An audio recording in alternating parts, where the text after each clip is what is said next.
శ్రీ మహాగణాధిపతయే నమః, శ్రీమాత్రే నమః. మాచిరాజ భక్తి ప్రేక్షకులందరికీ నమస్కారం.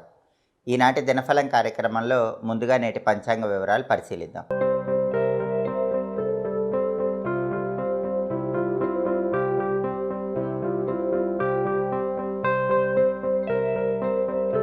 ఈరోజు ద్వాదశ రాశుల వాళ్ళు ఏ మంత్రం పఠిస్తే అద్భుతమైన శుభ ఫలితాలు కలుగుతాయో, వృత్తి ఉద్యోగ వ్యాపారాల్లో విశేషంగా రాణించడానికి ఈరోజు 12 రాశుల వాళ్ళు ఏ మంత్రం పఠించాలో తెలుసుకోవాలనుకుంటున్నారా? అయితే వీడియో స్కిప్ చేయకుండా చివరి వరకు జాగ్రత్తగా చూడండి.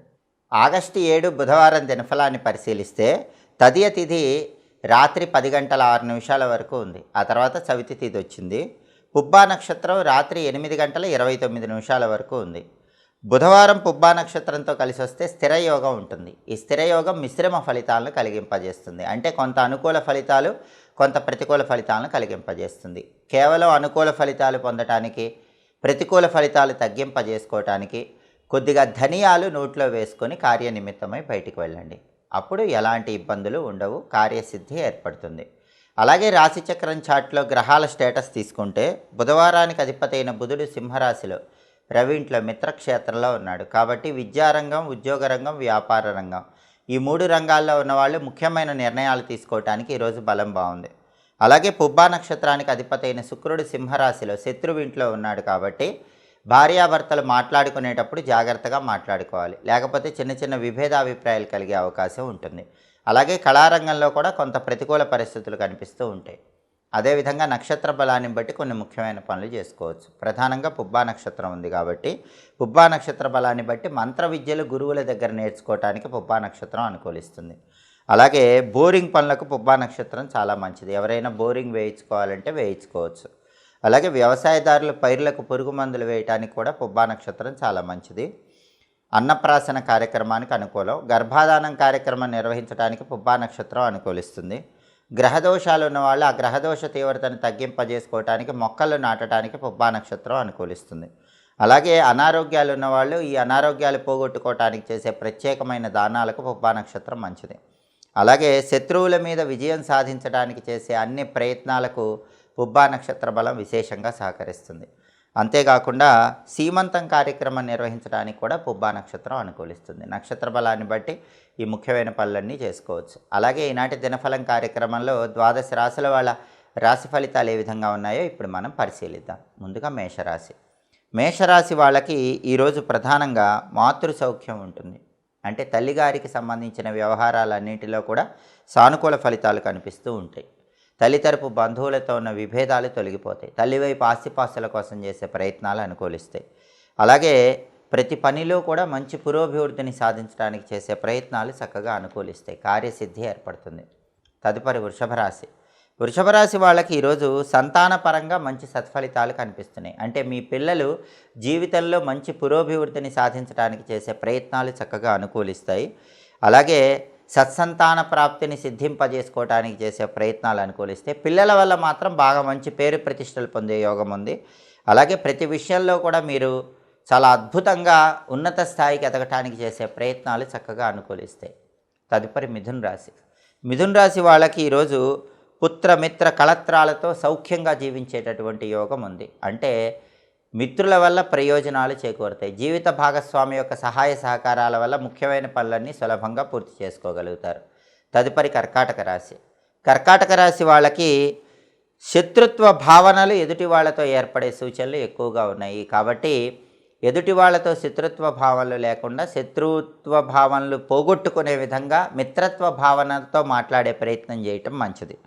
అలాగే వ్యాపార పరంగా కర్కాటక రాశి వాళ్ళకి ఈరోజు కొన్ని సమస్యలు కనిపిస్తున్నాయి. కాబట్టి వ్యాపారం చేసేవాళ్ళు కర్కాటక రాశి వాళ్ళు కొంచెం జాగ్రత్తగా ఆలోచించి పెట్టుబడులు పెట్టడం అవసరం. తదుపరి సింహరాశి.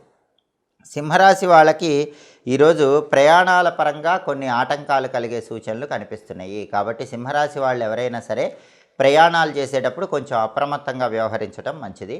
వెల్లుల్లిపై దగ్గర ఉంచుకోవటం, దుర్గానామాన్ని స్మరించుకొని ప్రయాణం చేయటం మంచిది. తదుపరి కన్యారాశి. కన్యారాశి వాళ్ళకి ఈరోజు విద్యారంగంలో సంపూర్ణమైనటువంటి అనుకూల ఫలితాలు కనిపిస్తున్నాయి. పోటీ పరీక్షల్లో రాణించడానికి చేసే ప్రయత్నాలు అనుకూలిస్తాయి. అలాగే కావలసిన చోట సీట్లు రావటం, కావలసిన స్కూళ్ళల్లో, కావలసిన కాలేజీల్లో సీట్లు పొందడానికి చేసే ప్రయత్నాలు చక్కగా అనుకూలిస్తాయి. తదుపరి తులారాశి.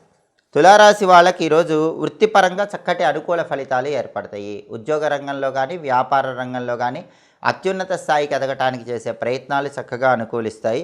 అలాగే ఉద్యోగ రంగంలో కూడా మంచి పురోభివృద్ధి, ప్రమోషన్లు పొందే యోగం ఈరోజు తులారాశి వాళ్ళకి కనిపిస్తోంది. తదుపరి వృశ్చిక రాశి. వృశ్చిక రాశి వాళ్ళకి ఈరోజు భాతృ సౌఖ్యం ఉంటుంది. సోదరులతో ఉన్నటువంటి విభేదాభిప్రాయాలు తొలగిపోతాయి. సోదరుల యొక్క సహాయ సహకారాల వల్ల ముఖ్యమైన పనులన్నీ సులభంగా పూర్తి చేసుకోగలుగుతారు. అలాగే కుటుంబపరమైన సమస్యలన్నీ కూడా తొలగింపజేసుకోవచ్చు. కుటుంబంలో సానుకూల వాతావరణాన్ని పెంపొందింపజేసుకోవచ్చు. తదుపరి ధనుస్సు రాశి. ధనుస్సు రాశి వాళ్ళకి ఈరోజు ప్రధానంగా దైవ దర్శనం ఉంటుంది. మానసిక ప్రశాంతత పెరుగుతుంది. అలాగే పుణ్యక్షేత్ర సందర్శనం చేసే యోగం కూడా ధనుస్సు రాశి వాళ్ళకు ఉంది. తదుపరి మకర రాశి. మకర రాశి వాళ్ళకి ఈరోజు అనారోగ్య భావనలు వెంటాడుతూ ఉంటాయి. ఆ అనారోగ్య భావనలు తొలగింపజేసుకోవటానికి వేళకు ఆహారాన్ని స్వీకరించడం, సరైన సమయానికి నిద్రించడం చాలా అవసరము. అలాగే ఆర్థికపరమైన వ్యవహారాల్లో కూడా మకర రాశి వాళ్ళు కొంచెం ధనాన్ని ఖర్చు పెట్టేటప్పుడు 1కి 10 సార్లు ఆలోచించి జాగ్రత్తగా ధనాన్ని ఖర్చు చేయటం అనేది చాలా అవసరం. తదుపరి కుంభరాశి.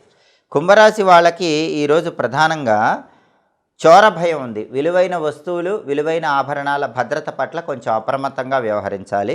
అలాగే వాహనాల మీద వెళ్ళేటప్పుడు కూడా కొంచెం జాగ్రత్తగా ఉండాలి. వాహనాల అపహరణ జరిగే అవకాశాలు ఎక్కువగా ఉన్నాయి కాబట్టి విలువైన వాహనాల జాగ్రత్త పట్ల కూడా కొంచెం కుంభరాశి వాళ్ళు అప్రమత్తంగా వ్యవహరించాలి. తదుపరి మీనరాశి. మీనరాశి వాళ్ళకి ఈరోజు ప్రధానంగా ఏ పని ప్రారంభించినా సరే ఆ పనిలో భగవంతుడి విశేషమైన అనుగ్రహం ఉంటుంది. దైవానుగ్రహం వల్ల తలపెట్టిన పనులన్నీ దిగ్విజయంగా పూర్తి చేస్తారు. రుణ బాధల నుంచి బయటపడటానికి చేసే ప్రయత్నాలన్నీ చాలా చక్కగా అనుకూలిస్తాయి. ఆర్థిక పరంగా మంచి సత్ఫలితాలను సిద్ధింపజేసుకుంటారు. అలాగే 12 రాశుల వాళ్ళు అనుకున్న పనులు అనుకున్నట్లు పూర్తి కావాలంటే ఈ రోజుకు ఒక ప్రత్యేకత ఉంది. శ్రావణ శుక్ల తదియ మధుస్రవం అనేటటువంటి వ్రతాన్ని ఆచరిస్తారు. లక్ష్మీదేవికి ప్రీతిపాత్రమైన రోజు కాబట్టి ఈరోజు లక్ష్మీ కటాక్షాన్ని సిద్ధింపజేసుకొని వృత్తి, ఉద్యోగ, వ్యాపార రంగాల్లో విశేషంగా రాణించడానికి 12 రాశుల వాళ్ళు ఓం పద్మనాభ ప్రియాయై నమః అనే మంత్రాన్ని 21 సార్లు లేదా 11 సార్లు పఠించి కార్యనిమిత్తమై వెళ్ళాలి. ఓం పద్మనాభ ప్రియాయై నమః ఈ మంత్రం 21 సార్లు లేదా 11 సార్లు చదువుకుని వెళితే వృత్తి, ఉద్యోగ, వ్యాపార రంగాల్లో మంచి సత్ఫలితాలను సిద్ధింపజేసుకోవచ్చు. అలాగే బుధవారం కాబట్టి ఉదయం 6 నుంచి 7 మధ్యలో, మధ్యాహ్నం 1 నుంచి 2 మధ్యలో, రాత్రి 8 నుంచి 9 మధ్యలో బుధహోర ఉంటుంది. ఈ బుధహోర ఉన్న సమయంలో వ్యాపారానికి సంబంధించిన ముఖ్యమైన పనులు చేసుకోవచ్చు. అగ్రికల్చర్ రిలేటెడ్ వర్క్స్, వ్యాపారానికి సంబంధించిన వర్క్స్, బిజినెస్ వర్క్స్ అన్నీ కూడా చేసుకోవచ్చు. అలాగే కొత్త కన్స్ట్రక్షన్స్ గురించినటువంటి చర్చలు చేయడానికి, కొత్తగా కన్స్ట్రక్షన్స్ స్టార్ట్ చేయడానికి బుధహోర అనుకూలిస్తుంది. ముఖ్యమైన ప్రయాణాలు చేయడానికి బుధహోర అనుకూలిస్తుంది. జ్యోతిష విద్యలు, గణిత విద్యలు నేర్చుకోవడానికి బుధహోర విశేషంగా సహకరిస్తుంది. రాయబారాలు నడపటానికి కూడా బుధహోర చాలా మంచిది. బంగారం వ్యాపారం, వస్త్ర వ్యాపారం ప్రారంభించడానికి కూడా బుధహోర అనుకూలిస్తుంది. హోరాకాలాన్ని బట్టి ఈ పనులు చేసుకుంటే ఉత్తమమైన ప్రయోజనాలు సిద్ధింపజేసుకోవచ్చు. ఇవి ఈనాటి దినఫలం కార్యక్రమంలో ముఖ్యమైన అంశాలు. మళ్ళీ తదుపరి దినఫలం కార్యక్రమంలో తిరిగి కలుసుకుందాం. ప్రతిరోజు మీ దినఫలం తెలుసుకోవాలనుకుంటున్నారా? అయితే మా మాచిరాజ్ భక్తి ఛానల్ని తప్పకుండా చూడండి. 12 రాశుల వాళ్ళు ఏ మంత్రం చదువుకుంటే అద్భుత ఫలితాలు కలుగుతాయో తెలుసుకోవాలనుకుంటున్నారా? అయితే మా ఛానల్ని ప్రతిరోజు తప్పకుండా చూడండి. మా వీడియోస్ మీకు నచ్చినట్లయితే మా ఛానల్ని లైక్ చేయండి, కామెంట్ చేయండి. మా ఛానల్ వీడియోస్ 10 మంది మిత్రులకు షేర్ చేయండి. మా ఛానల్ని సబ్స్క్రైబ్ చేసుకోండి. పక్కన ఉన్న బెల్ సింబల్ నొక్కటం మాత్రం మర్చిపోకండి. సర్వే జనాః సుఖినో భవంతు. స్వస్తి.